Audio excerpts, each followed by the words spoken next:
My name is Wendy Morgan, and 12 days before my sister's wedding, my mom texted me one sentence that made me very, very calm. The sentence was this: "You're not coming to the wedding. This family doesn't want you there." Then, 3 seconds later, my dad added his contribution. "You make us look low class just by being there." I was sitting at my desk at the time. My assistant Hannah was sitting 4 feet away. The leather binder from my sister's wedding was open in front of me. 8 months of work, $26,000 of my own money. Every single vendor contract signed in my own name, with the same Mont Blanc fountain pen Vivian had given me for my 30th birthday. I read the text twice, I smiled, and I texted my mother back 4 words. "So you're choosing status over blood." Then I picked up my office phone and made 18 calls in 40 minutes. Because here is the thing my mom forgot when she sat down to type that text. I had paid for the venue. I had paid for the florist. I had paid for the caterer, the DJ, the photographer, and the cascading wisteria she had specifically requested for the entrance arch. And what I did next? In a Holiday Inn ballroom, 12 days later, in front of every Ashford? No one in that family could have planned for it. Welcome back to Hidden Family Revenge. If you have ever been quietly cut out of your own family to keep up appearances with someone they wanted to impress, this one is going to feel familiar. Drop a comment with the word receipts if you have ever held the paperwork your family forgot you had. And please subscribe, because what happened at the Holiday Inn ballroom is something I am still telling people about a year later. I own a small event planning company called Westbrook Events. It is named after my middle name because at 20 years old, when I dropped out of Cal State Sacramento, my father told me I would never have anything to put my last name on. He said it at the kitchen table while my mother nodded along, and I remember thinking, fine, I'll use a different name then. That was 12 years ago. Westbrook Events has 4 employees now. We do mostly mid-tier weddings and corporate retreats in the Sacramento area. We are not glamorous, we are reliable, and the vendors in this town know my voice on the phone. 8 months before that text, my younger sister Vivian had called me crying. She had just gotten engaged to Trent Ashford, and my mother had immediately taken over the wedding planning. Vivian wanted a small ceremony. My mother wanted a Cresthaven Manor reception with imported orchids. Vivian was overwhelmed, so I made an offer. I would handle every vendor personally. I would use my industry contacts to get prices nobody else could get. I would put everything on my business card and reconcile the receipts with my parents later.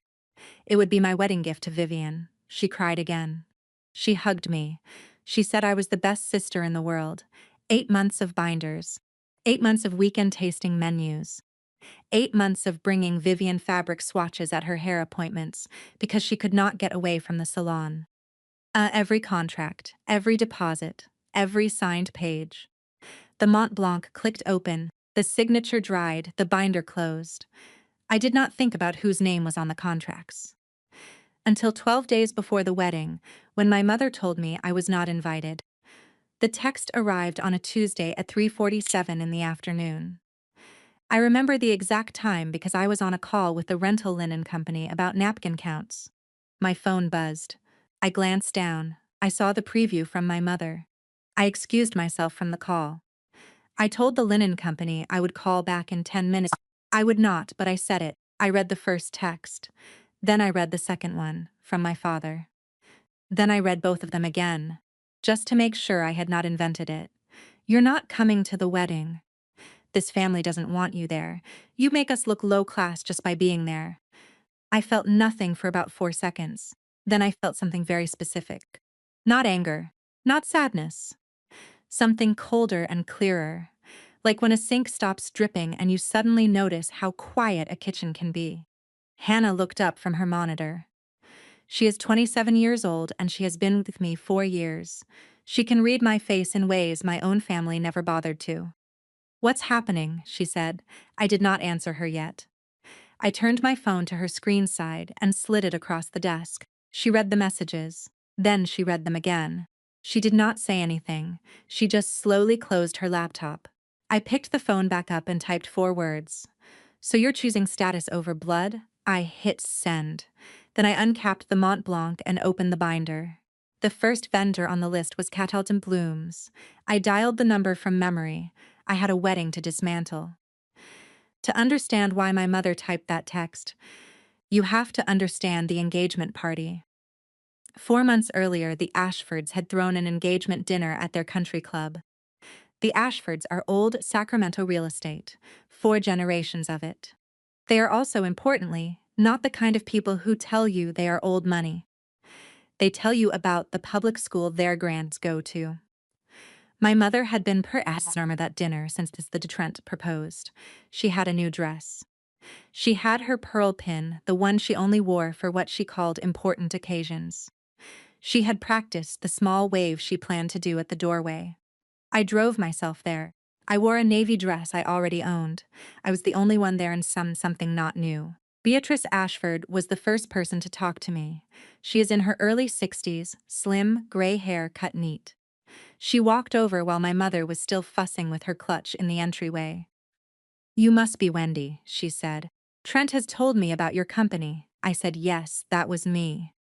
She asked what kind of events I did most. I told her. She asked thoughtful questions about the staffing model, about how I managed cash flow in slow seasons, about what made a good vendor relationship. She was the most interested adult I had spoken to in 5 years. I caught my mother watching us from across the room, the pearl pin flashing under the chandelier light. Her face was doing something I could not quite read. Aunt Marjorie came over and pulled my mother toward the bar. I watched my aunt cup my mother's elbow and whisper something. My mother nodded. At the end of the night, Beatrice put her hand on my arm. "You're impressive, Wendy," she said. "Vivian is lucky to have you." I drove home thinking it had gone well. I had no idea I had just made my mother panic for 4 straight months. Hannah finally spoke. "Wendy," she said carefully, "are we canceling the wedding?" I looked up from the binder. "We are canceling the vendors. Whether there is a wedding is up to my mother and the Ashfords. I just won't be paying for it." She nodded slowly. "Walk me through the contracts." I flipped to the contract index. 18 vendors, Cresthaven Manor for the venue, Maison Beaumont for the catering, Catalina Blooms for the floral, Riley Bennett for the DJ, 2 photographers, the cake, the transportation, the rental linens, the dance floor, the lighting, the wisteria arch installation crew, the string quartet for the ceremony, the hair team, the makeup team, the wedding night hotel suite. Every single one had my name as the primary contractee. Every single one had my business card as the payment method on file. My mother had insisted on that arrangement 8 months ago. Vendor lock-in pricing, she had called it. She did not want to think about logistics. She wanted to be a mother of the bride. I had agreed, because I had thought it was a gift. I uncapped the Mont Blanc and laid it on the legal pad. Hannah cleared her afternoon meetings. I drafted a checklist. Vendor name, deposit forfeit amount, final payment cancellation amount, method of cancellation, recovery time. The Mont Blanc made a soft click when I tightened the cap. I looked at Hannah. She looked at me. "My mom is going to call in about 40 minutes, I said. "I'd rather have the first 8 done before she does." Hannah picked up her phone. "I'll start the call queue from my line. You take the venues and catering. I'll take florals and transportation. Go." I dialed Catalina Blooms. Catalina Blooms picked up on the second ring. "Catalina, this is Wendy at Westbrook Events. I need to cancel the Morgan Ashford wedding order. The full order." "Today," Catalina paused. "We have known each other 6 years. She runs the best floral shop in the Sacramento corridor. I have given her referrals worth probably $90,000 over our working relationship." "Wendy, are you all right?" "I'm fine. I need the cancellation in writing within the hour. I understand I forfeit the $4,200 deposit. I need you to void the $7,800 final payment that auto-drafts on the 5th. Please confirm both in the email." "Done," she said. She did not ask further. She knows this business. She knew that whatever had happened, I did not want to talk about it. The email landed in my inbox 4 minutes later. I drew a line through Catalina Blooms with the Mont Blanc. I dialed Maison Beaumont. Same conversation. 2,000 forfeited. 9,400 voided. Confirmation in 7 minutes. Line through Maison Beaumont. Riley Bennett, the DJ. He is a friend. He refunded the entire deposit because he said he was on call that night anyway and could rebook. Line through Riley Bennett, the transportation company. Voided in 3 minutes. The string quartet. Refunded in full at my request. The cake. The cake was the only one that hurt. It was custom. The baker had already milled the lavender for the buttercream. I asked her to keep the lavender batch and the design notes for one of my upcoming clients. She said yes. $300 forfeited, $1,800 voided. 11 lines through 11 vendors in 26 minutes. The Mont Blanc was warm in my hand. I muttered to myself while I marked off the orchid order. Low class, yeah. Low class doesn't deliver orchids on time. Low class doesn't know the cancellation clause. Hannah looked up at me. She did not laugh, but her shoulders relaxed. We had 7 vendors left.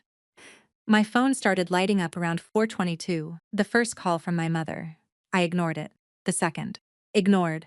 The third went to voicemail. I did not listen. The fourth and fifth came in back to back at 4:31. I turned the ringer off completely. I would not be the one losing focus. Hannah was working through the transportation rental and the lighting crew. I picked up the next contract. At 4:36, my phone lit up with a text from Vivian. Wendy, please pick up. Mom says you're being dramatic, please. I read the message. I put the phone face down. I did not reply. Hannah looked at me. Vivian, I confirmed. Mom told her I'm being dramatic. What did the text say? Mom probably hasn't told her what she actually wrote. She told Vivian I'm having some kind of meltdown. Hannah nodded. She did not push it. She handed me the rental lines and confirmation already canceled. I drew the line. At 4:41, my mother left a voicemail. The phone showed the duration. 2 minutes, 11 seconds. I did not play it. The string of texts after that came in groups.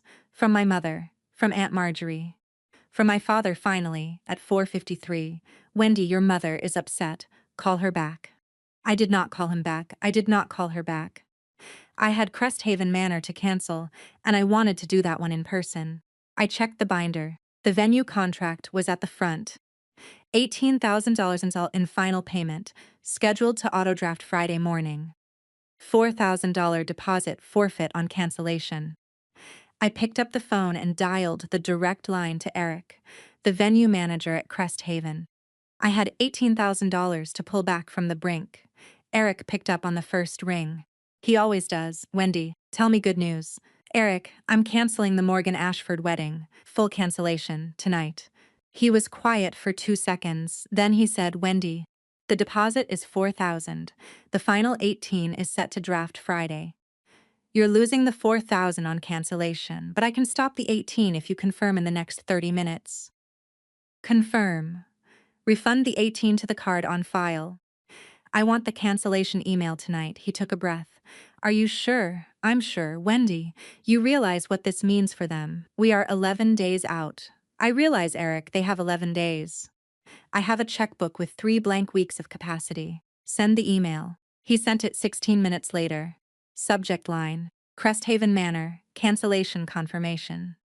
Refund of $18,000 processed to Westbrook Events business card ending in 4482. Deposit forfeit, $4,000. I drew the line through Cresthaven with the Mont Blanc. The binder had 4 vendors left. I would handle them in the morning. I leaned back in my chair. I looked out the window. Sacramento at 5:15 on a Tuesday in early September. The light was the color of weak tea. Hannah looked over at me. How are you feeling? I thought about it for a second. Like I just paid the cheapest therapy bill of my life, I said. And listen. I want to say something to you right now, if you are still watching at the 4-minute mark. Because somebody out there is doing the math on what I just did. Somebody is thinking, why did she lose $4,000 to a venue she could have used? Let me tell you what I learned at 22. The year my father told me my last name was not worth a tuition. Losing $4,000 to walk away from people who told you you make them look low class is the cheapest therapy money can buy. If you have ever signed a check just to free yourself, drop the words cheapest therapy in the comments. And subscribe, because the Holiday Inn part is coming, and I am not skipping any of it. My mother showed up at my office at 6:04. I had told Hannah to go home at 5:45. She had not wanted to leave. I had insisted. There was no reason for her to be there for what was coming. The front bell jingled. My mother walked in, pearl pin, careful makeup, the dress she wears when she wants to look like she means business. I did not stand up. I did not close the binder. I did not put the Mont Blanc away. Hi, Mom. Wendy, this has gone on long enough.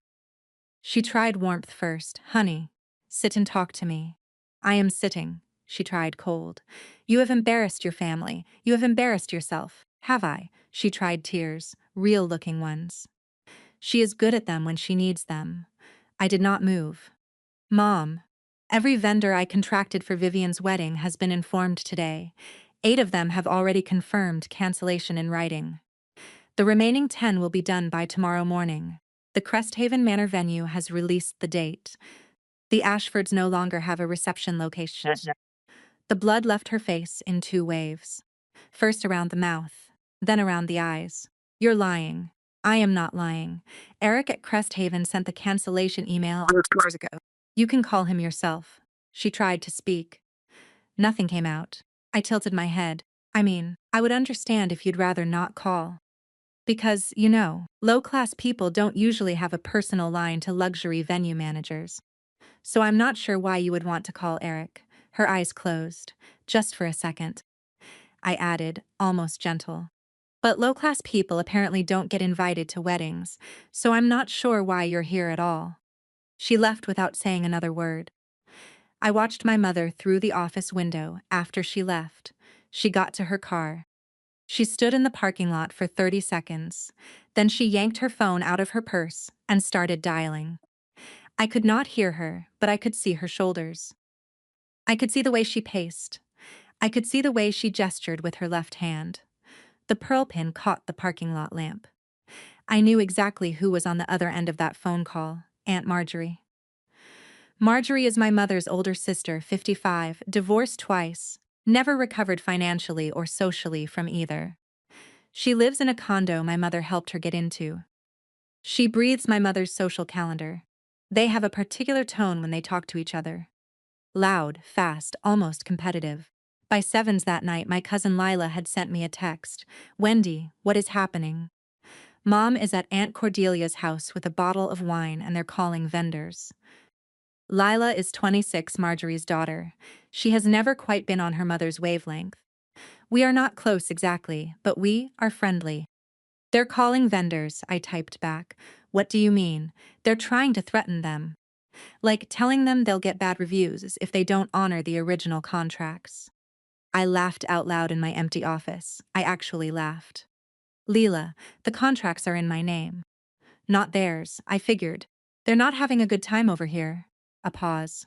Then Lila added casually. Have you seen the family chat lately? I read the line twice. What family chat? Oh, Lila wrote. Oh, Wendy, the group with Mom, your mom, and your dad. They've been planning to ease you out for like 2 years. I sat very still. I asked her to tell me everything. Vivian rang my doorbell at 10:03 that night. I had been home for an hour. I had not made dinner. I had been sitting on my couch with the Mont Blanc in my hand and Lila's last text on my screen. I opened the door. Vivian's mascara was halfway her face. Wendy, why are you doing this? I stepped aside. She came in. She sat down on my hallway floor without taking her coat off, which is something I had not seen her do since she was 11. I sat across from her. The hallway is narrow. We could have touched knees if we tried. Vivian. Did you know Mom texted me and called me low class? She didn't mean Vivian. She didn't Vivian. She typed the words. Dad followed up with his own version. Both texts are on my phone right now. She looked at the floor. Why didn't you call me? She asked. Vivian, you're the bride. I wasn't going to call you 11 days before your wedding crying about Mom. I was going to handle it the way I handle everything. By canceling everything? By taking my name off contracts I signed because I thought I was helping you. Mom decided I wasn't family. I decided not to pay for family events anymore. She put her face in her hands. After a long minute, she looked up. Wendy, did Mom really say I'm worth more than you? I considered lying. I did not. No, Vivian, she said you embarrass her less. She flinched. I have not seen Vivian flinch since we were kids. She got up. She wiped her face with her sleeve. She looked at me for a long second. Wendy, I need to think. Okay, I'm not on her side. Vivian, I love you, but you need to decide if you're on mine. She left. The door clicked. I sat in the hallway for another 20 minutes. Then I went to find Vivian's laptop. Vivian had left her laptop at my apartment 2 weekends earlier. She had been working on table arrangement diagrams while I plated cheese for both of us. She had said she would come pick the laptop up after the menu meeting on Saturday. Saturday had come and gone. The laptop was on my entry table, under a stack of mail. I opened it. The lock screen took her thumbprint or a passcode. She had never set a password. Her Messages app was open in the browser tab. I scrolled through the sidebar. Most threads were normal. Bridesmaid chats, Trent, the dress fitter. At the bottom of the sidebar, with the indicator showing a small red dot, was a group thread. The thread was named M&D and Marge, Mom, Dad, Marjorie. Vivian had been added to the thread for some logistics question 2 weeks ago. She had not muted it. The messages kept coming. I scrolled to the top. The thread had started in March of 2024. 2 years ago, 3 months after my 30th birthday, 3 months after Vivian gave me the Mont Blanc. The first message was from my mother. After the wedding, we need a plan to phase Wendy out. She doesn't need to come to every holiday. The second message from Aunt Marjorie. She's a lot, Cordelia. She means well, but it's a lot. The third from my father. Agreed, she doesn't fit the picture. Let's see how the engagement goes. I sat down at my kitchen counter. I scrolled. September 2024. Marjorie says, Beatrice asked about Wendy's business at the engagement party. We need to redirect those conversations. She's not their kind. December 2024. Beatrice mentioned Wendy looked capable at the Christmas open house. I am losing my mind. February 2025. Plan. After rehearsal dinner, Wendy stays home with a work emergency. Vivian agrees. August 2025, last week, 8 days before my mother sent the text. We need to handle the wedding invitation directly with Wendy. She has to think she chose to step back. I uncapped the Mont Blanc. I opened a fresh legal pad. I started writing down the dates. I searched the thread for the phrase low class. The first hit was from Aunt Marjorie, 11 months ago, about a Christmas dress I had worn. The second was from my mother, 6 months ago, about my hair. The third was the one from this Tuesday. I screenshotted every single message. I did not cry. I just kept writing. I could have confronted my mother that night. I did not. I sent the screenshots to Iris Peterson, my college roommate, who is a paralegal in a divorce firm and who has watched me handle worse moments than this from a distance. Her reply came at 12:41 in the morning. Wendy, these are receipts. I know, don't blast them, not tonight. I wasn't going to. They'll do something stupid first. They always do. Wait for it. I'm waiting. A pause. Then she sent, and don't tell Vivian what you saw on the laptop. Yet, I did not tell Vivian. I closed the laptop. I placed it back under the stack of mail. I sent Vivian a text that said only, thanks for stopping by, I love you, talk tomorrow.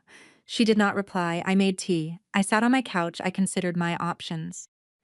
I could send screenshots to my mother and watch her implode. That would feel good for an hour. Then it would be over.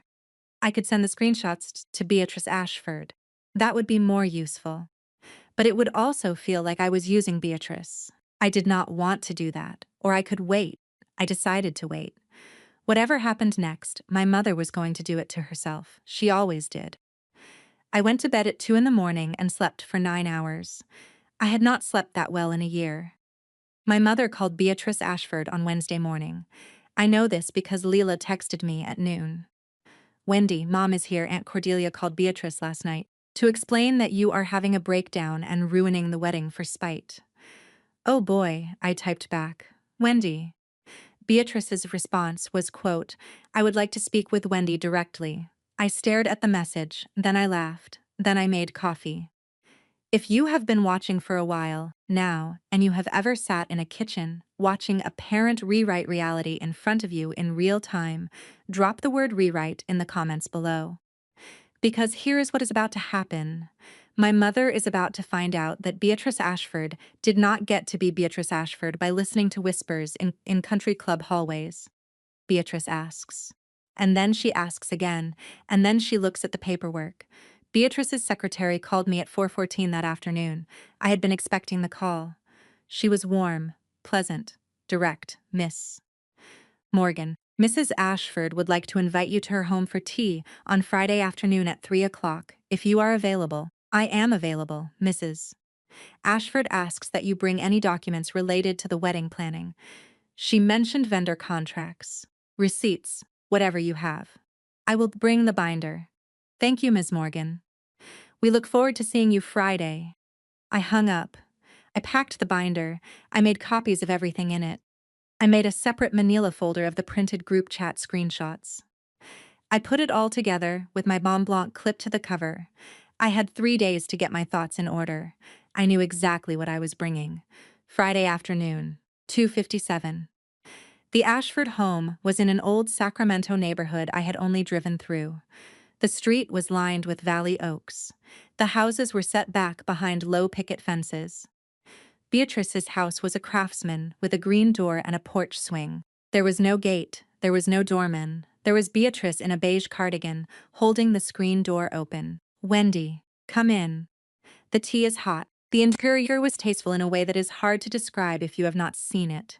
Old rugs, not new. A bookcase that went floor to ceiling. A piano that was clearly used, no gilt. No statement art.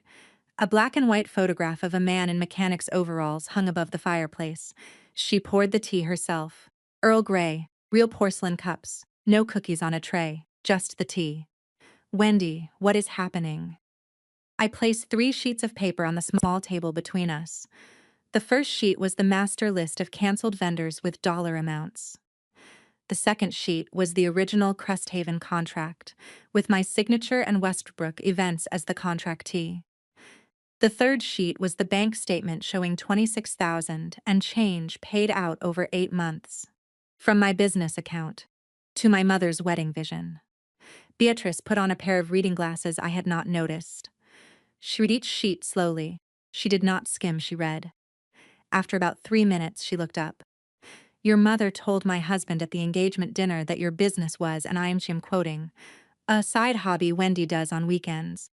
I employ 4 people. We did 6-figure events last year. 2 corporate retreats and 11 weddings. Cresthaven gave us a vendor account discount because I have done 6 events at their facility. Beatrice tapped the bank statement. And the 26,000, my money, my business card, Vivian asked me. I offered. I thought it was a gift. Beatrice was silent for a long moment. Why would she tell us your business was a side hobby? Because she's worried you will find out my business is more solid than my dad's investment portfolio. Beatrice did not react dramatically. She just nodded once. Then she said, Vivian's wedding is in 8 days. What would you like to happen, Wendy? I had thought about this question for 3 days. I would like the wedding to happen, Mrs. Ashford. Beatrice. Beatrice. I would like Vivian and Trent to have their day. It's not their fault. I'm not the one who canceled the wedding. My mother did when she told me I make her look low class. I would just like the Ashfords to know who actually paid for the parts that did exist. Beatrice took her glasses off. And do you want to be there? If you invite me, yes. Not if my parents invite me. They told me I am not welcome. She did not pause. Consider yourself invited. By me. Personally, she stood up. She walked to a small writing desk against the wall. She opened a drawer. She pulled out a fresh place card. She picked up a slim silver pen. The pen she used had the same weight in her hand as my Mont Blanc has in mine. I noticed it before I understood I had noticed it. She wrote my name in calligraphy. Wendy Morgan. Then under it, Ashford Table. She handed the card to me. Wendy, I have one more question and then we can stop. Did your mother tell you specifically that you make her look low class? She typed it. So did my father. I have the screenshots.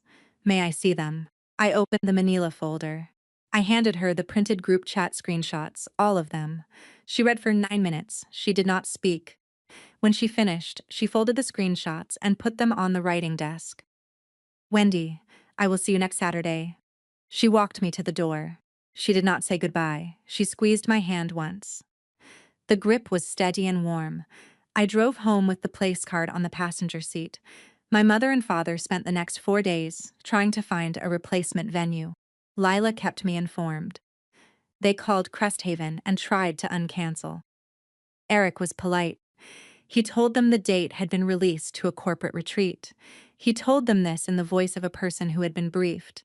They called the Sterling Hotel, booked through the season. They called the Hyatt downtown, booked. They called the Vineyard at Folsom, booked. The summer wedding season in Sacramento books 8 months out. There were no luxury venues available on 11 days' notice. By Thursday morning, they had settled on the Holiday Inn near the airport. Conference ballroom, fluorescent lighting, drop-sailing tiles, a buffet contract at because the Holiday Inn did not do plated dinners. My mother sent an email to the extended family explaining the venue change. The reason she gave was, and I am quoting, due to Aunt Marjorie's hearing aid technician being closer to the airport. Lila sent me a screenshot of the email with a single laughing crying emoji. The new caterer was a panic booking. The original Maison Beaumont had been doing filet mignon. The Holiday Inn package was a buffet of teriyaki chicken, mashed potatoes, and a vegetarian pasta. My mother and father paid $14,000 for that buffet, because the Holiday Inn knew they were 11 days out. The new florist was a wholesale grocery store order. White roses and baby's breath in plastic vases. About $300 total. The wedding cake was from the Costco bakery. My mother told everyone it was a stylistic choice. A return to simplicity, she said. My father told the country club that there was a venue construction issue at Cresthaven. Nobody at the country club believed him. I did not contact anyone in my family for the rest of the week. I bought a navy dress I already owned out of my closet, and I hung it where I could see it. Vivian came to my office Friday afternoon, 3 days before the wedding. She wore no makeup. Her hair was in a loose bun. She had not slept much. Wendy, Mom said you went behind her back to Beatrice. I closed the binder. Beatrice invited me to tea at her home. Vivian sat down across from my desk. She did not take off her coat. Mom is saying you're trying to ruin the wedding, Vivian. I'm coming to the wedding. She looked up sharply. You're coming? Beatrice invited me, personally. She wrote out a place card. I'm sitting at the Ashford table. Vivian's face moved through 3 emotions in a row. Surprise, then relief. Then a complicated kind of fear. Mom is going to lose it. Mom has been losing it since the engagement party, Vivian. You just didn't see it. I didn't see it either until this week. What do you mean? I considered telling her about the group chat. I decided not to, not yet, not before the wedding. I mean that Mom has been calibrating for the Ashfords for 2 years, and I was the part of the picture she couldn't figure out how to crop. Vivian's eyes filled. She did not cry. She just held them open until they cleared. She pointed at the Mont Blanc on my desk. Can I have it back? I looked at her. I looked at the pen. It was a gift, Vivian. From you to me for my 30th. It's mine, she nodded. She did not push. She did not argue. She just looked at the pen for a long second, the way you might look at something you almost broke, and then realized you did not get to break. Wendy, I love you. I love you too. She left. I uncapped the Mont Blanc. I signed 3 contracts that afternoon. The day before the wedding, I did very little. I went to the office in the morning. I signed paperwork for a new corporate retreat client. I had coffee for Hannah. I told her she did not need to come in on Saturday. She would be at her sister's barbecue. Good. I went home at 3. I washed the navy dress. I steamed it. I laid it across my bed. I tried on a small pair of earrings, not pearl, plain silver studs. I sat on the edge of my bed and looked at the dress for a long time. Hannah texted at 6. You okay tomorrow? Best I've been in a year, I typed back. She sent a heart. Iris messaged at 7. She had stopped by my apartment that afternoon and dropped off a sealed envelope at my door. Inside the envelope were 2 clean printed copies of the group chat screenshots. with a sticky note. The sticky note said, "In case you need them, I'm rooting for you." I slid the envelope into my clutch. I made dinner. I ate alone. I watched the light leave the kitchen. At 9, I thought to myself very clearly in the dark of my own apartment, the only person who heard it being me. Low class doesn't pay deposits. I do. I slept 8 hours. The Holiday Inn near the airport, Saturday, 4:07 in the afternoon. I parked my car in a regular hotel guest spot. I walked up the sloped concrete entrance. There were 2 columns of beige stone on either side of the lobby doors. They were trying very hard to look like a venue and not a roadside hotel. The lobby had the smell of fluorescent carpet cleaner. A sign on an easel said, "Morgan Ashford Wedding, Ballroom B." The font was the Holiday Inn corporate font. There was a directional arrow. I followed the arrow. The hallway carpet was diamond patterned. The drop ceiling tiles had brown water stains in 2 places. Someone had set up a little floral arrangement at the entrance to Ballroom B, white roses, baby's breath. Grocery store quality. My mother was standing at the door. She wore the same dress she had worn to the engagement party, the pearl pin, heels. She was greeting cousins. She had her social face on. She saw me coming down the hallway. She froze mid-handshake with my cousin Brett. Her hand went rigid in his. Brett looked confused. My father, who was 3 feet behind her, turned around when he saw her freeze. He turned a shade of gray I had never seen on a living human. Aunt Marjorie, who was standing near the gift table, said audibly across the hallway, "What is she doing here?" I kept walking. I did not look at any of them. A small voice at my elbow said, "Wendy, it was Beatrice." She had walked out of the ballroom to meet me. She was in a soft gray dress. She tucked her arm through mine in a way that was unmistakable. "Cordelia, Wendy is sitting with us at the Ashford table. I hope that is not a problem." My mother opened her mouth. She closed it. She opened it again. "Of course," she said. The 2 syllables were brittle. Beatrice did not wait for further response. She walked me past my mother into the ballroom. She squeezed my arm as we crossed the threshold. The ceremony was at 4:30. The ballroom had been split with a temporary partition. Chairs on one side for the ceremony. Buffet stations on the other side covered with cloths. The chairs were standard hotel issue. They had been wrapped in white covers with cheap sashes. The sashes were tied unevenly. Vivian came down the makeshift aisle in her dress. The dress, at least, was beautiful. She had paid for that herself. Trent waited at the front. He looked steady. He looked at her the right way. Whatever else was happening in this family, he was the right person for her. I sat at the Ashford table near the front. Beatrice on my right, Gerald Ashford, Trent's father, on my left. Gerald is 64, quiet, the kind of man who watches more than he talks. The officiant did the standard ceremony. Vivian read her vows, Trent read his. They exchanged rings. It took 30 minutes. My mother kept turning her head to look at me. My father's jaw was locked the entire time. When the officiant said, "You may kiss the bride," I clapped, because it was Vivian, and she was getting married, and she had been my baby sister. Vivian's eyes met mine across the room. She did not look away. She smiled at me. A small one, but it was real. The partition was wheeled back. The room was reconfigured for the cocktail hour. The buffet stations were uncovered. The fluorescent lights buzzed overhead. The ceremony was fine. The reception was where everything broke. 6:08 in the evening. Cocktail hour. The bar was a portable hotel bar. The bartender wore a Holiday Inn polo. The signature cocktail my mother had originally planned, a lavender French 75, had been replaced by a generic Chardonnay and a tray of Coors Light bottles. I stood near the bar with a glass of water. My mother came across the ballroom toward me. Her heels clicked aggressively on the temporary dance floor. She did not stop until she was 8 inches from my face. "How dare you?" she hissed. I did not step back. I did not lower my voice. I did not raise it either. "Mom, you're at a wedding. Be quiet." "You ruined this," she said, louder now. People 3 tables over were starting to look. "Mom, I asked you to be quiet. Once."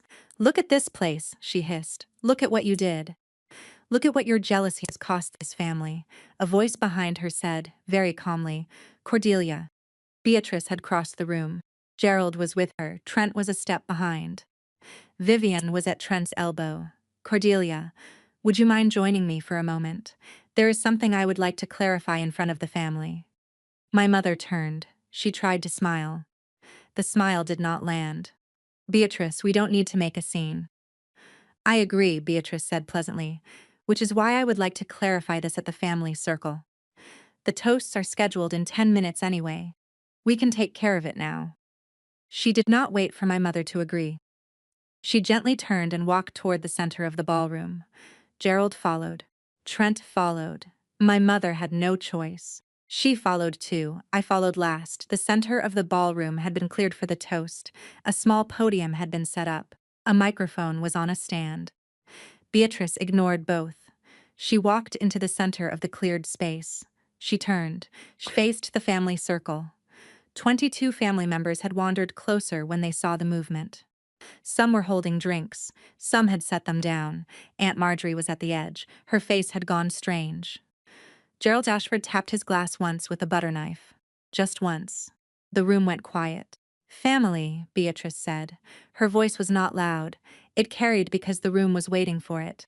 My husband and I have been spending time getting to know your family these past months. I want to clarify something that has been confusing us. My mother's smile was at full tension. The pearl pin glinted under fluorescent light. We were told, Beatrice continued, that Vivian's older sister Wendy is, and I am quoting Cordelia, a side hobby event coordinator who didn't contribute much to the wedding planning.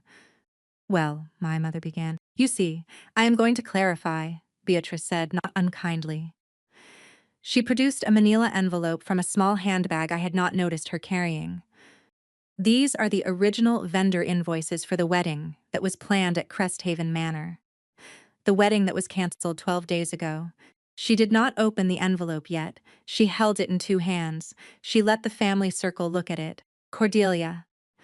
Before I open this, would you like to clarify anything you said to my husband at the engagement dinner about Wendy's role in the planning? My mother's throat moved. It was a small side thing she helped with. A small side thing. Yes. Beatrice looked at her for a long beat. All right, she said. She opened the envelope. I had not yet said a word. I did not need to. Beatrice opened the envelope. She read from the first page. These are vendor invoices for the original Cresthaven wedding. Florist, Catalina Blooms. $7,800. Catering, Maison Beaumont. $9,400. Venue, Cresthaven Manor. $18,000. Photography, 2 photographers. $4,200. Music, $2,800. Lighting, Slinens. Transportation, the Wisteria Arch installation crew. She turned the page. Total contracted value $46,200. Prepaid deposits totaling $26,000 and change. She turned another page. The card on file at every single vendor. Westbrook Events Limited. Account holder. Wendy Morgan, president. She let the family circle absorb that for one full second. Wendy Morgan paid for your daughter's wedding, Beatrice said. Out of her own business account. Over 8 months. $26,000 of her own money. My father had gone the color of paste. Aunt Marjorie was clutching her purse with both hands. Beatrice turned another page. This is a family group chat dated July of this year. Quote, Beatrice can't see Wendy. She'll seize I came from rough stock. End quote. My mother made a small sound. Not a word, a sound. There are 47 similar messages, Beatrice said, going back 2 years, from Cordelia, Richard, and Marjorie, planning, quote, to phase Wendy out gradually after the wedding. Silence. Beatrice folded the page. Cordelia, she said, I want to be clear. I came from a Sacramento foreclosure in 1978. My father was a mechanic. I built this family's real estate company with my husband from a single duplex. I have no patience for class theater. I never have. And I cannot abide it being performed for my benefit at the expense of someone's daughter. She turned to the rest of the family circle. Wendy Morgan paid for your daughter's wedding, she repeated. And you told her she makes you look low class. The phrase landed. The phrase landed like nothing I have ever heard land in a room. Aunt Marjorie sat down on a banquet chair as though her knees had given out. My father did not move, did not speak, did not breathe. I still had not said a word. My mother tried.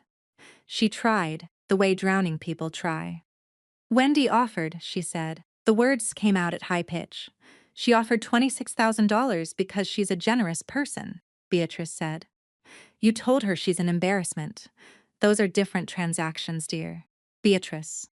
You don't understand. There was history. I understand history fine. I understand it from a chat thread you wrote in. I read all of it last night. I had it printed twice. My mother turned to my father. She turned the way a person turns to a husband for cover. For backup. My father was a stockbroker. He calculated for 30 years for a living. He calculated for 2 seconds. He said nothing. He did not look at her. He did not look at me. He looked at the floor. That was when something in my mother broke. Not the lying.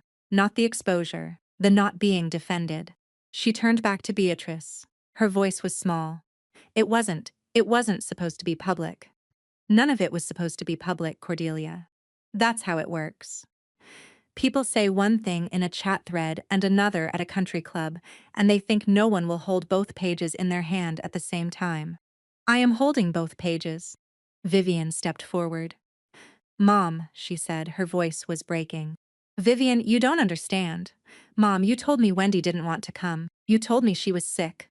You told me last week she was choosing to step back. Vivian, Mom, I understand fine. Vivian crossed the open floor. She walked all the way to me. She stood beside me. She did not take my hand. She just stood beside me. It was enough. I spoke once at my sister's wedding. It was not a toast. It was 3 sentences. I looked at my mother. Her makeup was sliding in a way that was new to me. Her pearl pin was crooked at the collar. I said, Mom, you told me I make this family look low class. My voice was very level. I realize now, the calmest my voice has ever been in a public space. You spent 2 years strategizing how to make me feel like I chose to leave. I didn't choose. I just stopped paying for people who wouldn't say my name. I did not raise my voice. I did not pause for effect. I did not perform. I turned to Vivian. Vivian, be happy. Trent is a good person. I leaned in and kissed my sister on the side of her head. The way I used to when she was 11. The way I had not done in 7 years. Then I walked toward the door. Beatrice's hand brushed mine as I passed her at the edge of the family circle. Drive safely, Wendy, she said softly. I walked across the diamond-patterned hallway carpet. I walked past the cousins frozen at the gift table. I walked past my father, who finally looked up at me as I went by, and whose face had no expression on it, and I did not stop. I walked out the lobby doors. I walked across the sloped concrete entrance. I walked to my car. I got in. I sat there for 40 seconds. I started the engine. I drove home in evening light. Sacramento at 6:45 in September. Pink sky over the Valley Oaks. I did not cry until I got into my own driveway. Then I cried for about 10 minutes. Then I made tea. I was home by 8. My phone had been on silent in my clutch. I took it out, 23 texts, 8 missed calls. I scrolled through. Hannah at 6:52. Iris texted me. Are you okay? Iris at 7:06. Beatrice was a queen. I love her. Are you okay? Lila at 7:10 says, and I am crying. You were perfect. Aunt Marjorie left 10 minutes after you did. They are saying nothing. 2 of the original Cresthaven vendors had heard through the industry grapevine. Eric at Cresthaven sent, whatever happened tonight, your account is in good standing. Always. I did not open my mother's voicemails. I did not respond to my father's 2 texts. I made tea. I sat on my couch. I watched the steam. On Tuesday, 3 days later, a small cream-colored envelope arrived in my mailbox. Beatrice's handwriting, a short note. Wendy, thank you for what you did, and for what you did not do. I would like to have you to tea quarterly going forward, Beatrice. It was signed in the same silver pen ink as my place card. I put the note on my refrigerator. On Sunday afternoon, Vivian had texted, I am so sorry. I see it now. I had replied, I love you. I need a while. She had replied, take as long as you need. I had set down the phone and I had not opened my social media for 2 days. That was enough. 6 months later. Westbrook Events had booked 3 weddings through the Ashford Connection Network. Beatrice never said she was sending people my way. She did not need to say it. People talk. I reinvested the recovered 18,000 into a second coordinator hire. Her name is Psia. She is 24 and she is sharper than I was at her age. The 4,200 I lost to the Catalina Blooms deposit came back to me through a new corporate retreat client within 2 months.